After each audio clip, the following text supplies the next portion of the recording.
ಅವರಿಬ್ರು ಒಂದೇ ಪಕ್ಷ, ಒಬ್ರು ಶಾಸಕರು, ಇನ್ನೊಬ್ರು ಸಂಸದರು. ಇವತ್ತು ಪ್ರತ್ಯೇಕ ಕಾರ್ಯಕ್ರಮವನ್ನು ನಡೆಸಿದ ಇಬ್ರು ಹಳೆಯ ಯುದ್ಧಕ್ಕೆ ಮತ್ತೆ ಕಿಚ್ಚನ್ನ ಹೊತ್ತಿಸಿದ್ದಾರೆ. ಡಾಕ್ಟರ್ ಕೆ ಸುಧಾಕರ್ ಮತ್ತು ಎಸ್.ಆರ್. ವಿಶ್ವನಾಥ್ ನಡುವೆ ಇವತ್ತು ದೊಡ್ಡ ಮಾತಿನ ಯುದ್ಧವೇ ನಡೆದು ಹೋಗಿದೆ.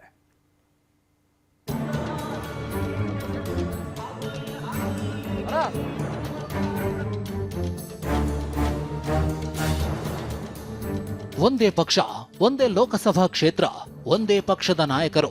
ಆದ್ರಿವತ್ತು ಎರಡೆರಡು ಕೆಂಪೇಗೌಡ ಜಯಂತ್ಯೋತ್ಸವ ಮಾಡಿದ್ರು. ಒಬ್ಬರು ಯಲಹಂಕ ಕ್ಷೇತ್ರದ ಶಾಸಕ ಎಸ್.ಆರ್. ವಿಶ್ವನಾಥ್, ಮತ್ತೊಬ್ಬರು ಚಿಕ್ಕಬಳ್ಳಾಪುರ ಕ್ಷೇತ್ರದ ಬಿಜೆಪಿ ಸಂಸದ ಡಾಕ್ಟರ್ ಸುಧಾಕರ್. ಇಬ್ಬರು ನಾಯಕರು ಸಿಎಂರನ್ನ ಕರೆಸಿ ಜಯಂತ್ಯೋತ್ಸವ ಮಾಡಿದ್ರು.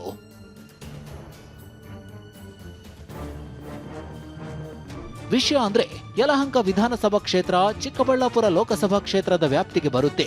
ಕಳೆದ ಬಾರಿ ಲೋಕಸಭಾ ಟಿಕೆಟ್ ಹಂಚಿಕೆ ವೇಳೆ ಇಬ್ಬರ ನಡುವೆ ಕಾಳಗ ನಡೆದಿತ್ತು. ಇದೀಗ ಹಳೆ ಜಿದ್ದು ಮತ್ತೆ ಮುಂದುವರಿದಿದೆ. ಕೆಂಪೇಗೌಡ ಜಯಂತಿ ವಿಚಾರವಾಗಿ ಕದನ ಏರ್ಪಟ್ಟಿದೆ.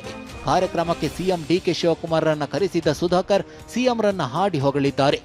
ಇಷ್ಟು ದಿನಗಳು ಬಹಳ ಮೋಡ ಕವಿದ ವಾತಾವರಣ ಇತ್ತು ಇಲ್ಲಿ. ಆದ್ರೆ ಇವತ್ತು ಬಹುಶಃ ಮುಖ್ಯಮಂತ್ರಿಗಳು ಬಂದಿರೋದಕ್ಕೂ ಏನೋ ಗೊತ್ತಿಲ್ಲ, ಬಹಳ ಉರುಳಿನ ಬಿಸಿಲು ಕಾಣಿಸ್ತಾ ಇದೆ. ಬಹುಶಃ ಯಲಹಂಕಕ್ಕೆ ಕೂಡ ಮೋಡ ಮುಕ್ತಿಯಾಗಿ ಒಂದು ಒಳ್ಳೆಯ ಬೆಳಕನ್ನ ಬರುತ್ತೆ ಅಂತ ನಾನು ಭಾವಿಸಿದ್ದೇನೆ. ಡಿ.ಕೆ. ಶಿವಕುಮಾರ್ ಕುಂಡಿಸ್ಕೊಂಡು ಅವರು ಬಂದ್ಮೇಲೆ ಬೆಳಕು ಹೋಯ್ತು ಅಂತಂದ್ರೆ ಸದಾನಂದ ಗೌಡರು ಇದ್ರಲ್ಲ ಪಕ್ಕದಲ್ಲಿ, ಅವ್ರ ಬಗ್ಗೆ ಮಾತಾಡಿಲ್ಲ. ಅಂದ್ರೆ ನೀವು ಬಂದಾಗ ಮೋಡ ಮುಸ್ಕಿತ್ತು, ಡಿ.ಕೆ. ಶಿವಕುಮಾರ್ ಬಂದಾಗ ಮೋಡ ಹೊರಟೋಯ್ತು. ಏನೇನು ಮಾತಾಡ್ತೀರಿ ಅರ್ಥ ಇರ್ಬೇಕು ಅದಕ್ಕೆಲ್ಲ. ಹಾಗಾದ್ರೆ ನೀವು ಬಂದಾಗ ಮೋಡ ಇತ್ತ ಅಂತ ತಿವಿದ ವಿಶ್ವನಾಥ್ ಪ್ರತ್ಯೇಕವಾಗಿ ಜಯಂತಿ ಮಾಡಿ ಕಾರ್ಯಕರ್ತರನ್ನ ಇಬ್ಬಾಗ ಮಾಡಿದ್ರಿ ಅಂತ ಗುಡುಗಿದ್ರು.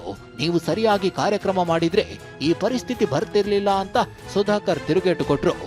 ಇವತ್ತು ಕೆಂಪೇಗೌಡ ಜಯಂತ್ಯೋತ್ಸವನ್ನ ಎರಡು ಮಾಡಿದ್ರು. ಅವ್ರು ಇಡೀ ಚಿಕ್ಕಬಳ್ಳಾಪುರ ಜಿಲ್ಲೆಯಲ್ಲಿ ಬಿಜೆಪಿನೂ ಎರಡು ಭಾಗ ಮಾಡವ್ರೆ, ಕಾರ್ಯಕರ್ತರು ಎರಡು ಭಾಗ ಮಾಡಕ್ ಹೋಗ್ತಾರೆ. ಕೆಂಪೇಗೌಡರು ವಂಶಸ್ಥರು ಅಂತ ಹೇಳ್ಕೊಂತಕ್ಕಂತ ಸುಧಾಕರ್ ಅವರು ಕೂಡ ಎರಡು ಜಯಂತ್ಯೋತ್ಸವನ್ನ ಮಾಡ್ತಕ್ಕಂತ ಅಪಕೀರ್ತಿಗೆ ಮೊದಲನೇ ಬಾರಿಗೆ ಅವ್ರು ಒಳಗಾಗಿರ್ತಕ್ಕಂಥದ್ದು. ಅವ್ರ ಹಿಂದೆ ಎಲ್ಲ ಚೆನ್ನಾಗಿ ಮಾಡ್ಕೊಂಡು ಬಂದಿದ್ರೆ ಪಾಪ ನಮ್ಮ ಸಂಘದವರು ಈ ರೀತಿಯಲ್ಲಿ ಮಾಡುವಂತ ಪ್ರಯತ್ನ ಮಾಡ್ತಾ ಇರ್ಲಿಲ್ಲ.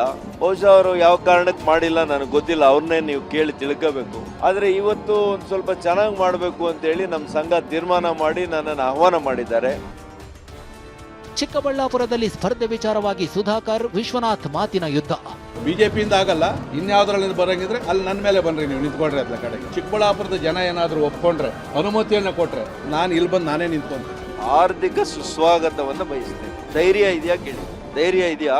ಸುಮ್ಮನೆ ಹೋಗಿ ಕ್ಯಾಮರಾ ಮುಂದೆ ಮಾತಾಡೋದಲ್ಲ, ಅದು ಧೈರ್ಯ ಇದ್ರೆ ಚಿಕ್ಕಬಳ್ಳಾಪುರಕ್ಕೆ ಬಂದು ನಿಲ್ಲಕ್ ಕೇಳಿ. ಇಲ್ಲ ನೇರವಾಗಿ ಮುಖಾಮುಖಿ ಬರ್ತೀಯ, ಚಿಕ್ಕಬಳ್ಳಾಪುರ ಬರಬೇಕು, ಅಲ್ಲೇ ಬರ್ತೀನಿ. ಇಲ್ಲ ಅವ್ರು ಸ್ವಾಗತ ಮಾಡಿದ್ದಾರೆ, ನೀವು ಚಿಕ್ಕಬಳ್ಳಾಪುರದಲ್ಲಿ ಸ್ವಾಗತ ಮಾಡ್ತೀನಿ. ಅವ್ರು ಸ್ವಾಗತ ಮಾಡೋದು, ನಮ್ಮ ಅಮ್ಮ ಹುಟ್ಟಿರೋದೇ ಅಲ್ಲಿ, ನಮ್ಮ ಅಮ್ಮನವ್ರು ಅವ್ರೇನು ಸ್ವಾಗತ ಮಾಡೋದು, ನಾನು ಅವ್ರನ್ನ ಸ್ವಾಗತ ಮಾಡ್ಕೊಂತೀನಿ. ಅವ್ರ ಮನೆ ಇರೋದು ಸದಾಶಿವನಗರದಲ್ಲಿ ಇರ್ಬೋದು, ಅವರು ಪಿತ್ರಾರ್ಜಿತ ಆಸ್ತಿ ಅಲ್ಲಿ ಇರ್ಬೋದು. ಸುಧಾಕರ್ ಅವರೇ, ಸನ್ ಆಫ್ ಕೇಶವ ರೆಡ್ಡಿ ಅವರೇ, ನೀವು ಮಾತಾಡಬೇಕಾದ್ರೆ ಎಚ್ಚರಿಕೆಯಿಂದ ಮಾತಾಡ್ರಿ. ಪಕ್ಷೇತರವಾಗಿ ಸ್ಪರ್ಧಿಸ್ತೀರಾ ಎಂದ ಸುಧಾಕರ್, ಆ ದರಿದ್ರ ನನಗಿಲ್ಲ ಎಂದ ವಿಶ್ವನಾಥ್. ಇಂಡಿಪೆಂಡೆಂಟ್ ನಿಲ್ತಾರ, ನಾನು ಇಂಡಿಪೆಂಡೆಂಟ್ ನಿಲ್ತಿದ್ದೆ. ಇಲ್ಲೇ ಅವರು ಏನೋ ಚಾಲೆಂಜ್ ಮಾಡಿದಾರಲ್ಲ, ಯಾವ ಪಕ್ಷದ ಸಿಂಬಲ್ ಬೇಡ, ಇಬ್ರು ವೈಯಕ್ತಿಕವಾಗಿ ಎಲ್ಲಿ ನಿಂತ್ಕೋಬೇಕು ಹೇಳಿ, ನಾನು ನಿಂತ್ಕೊಳಕ್ ತಯಾರಾಗಿ. ನಾನು ಇಲ್ಲಿ ಸ್ವತಂತ್ರ ಅಭ್ಯರ್ಥಿಯಾಗಿ ನಿಂತ್ಕೊಬೇಕಂತೆ. ನನಗೆ ಆತ ದರಿದ್ರ ಬಂದಿಲ್ಲ. ಇಲ್ಲಿ ಪಾರ್ಟಿ ಕಟ್ಟಿದಿರೋ ನಾನು, ನನ್ನ ಕಾರ್ಯಕರ್ತರು 48 ವರ್ಷದಿಂದ ಇಲ್ಲಿ ಪಾರ್ಟಿಯನ್ನು ಕಟ್ಟಿದೀವಿ. ನಿಂತರ ಮೂರ್ ದಿನಕ್ಕೆ ಜಂಪ್ ಹೊಡಿಯೋ ಜಂಪಿಂಗ್ ಜಪಾನ್ ನಾನಲ್ಲ.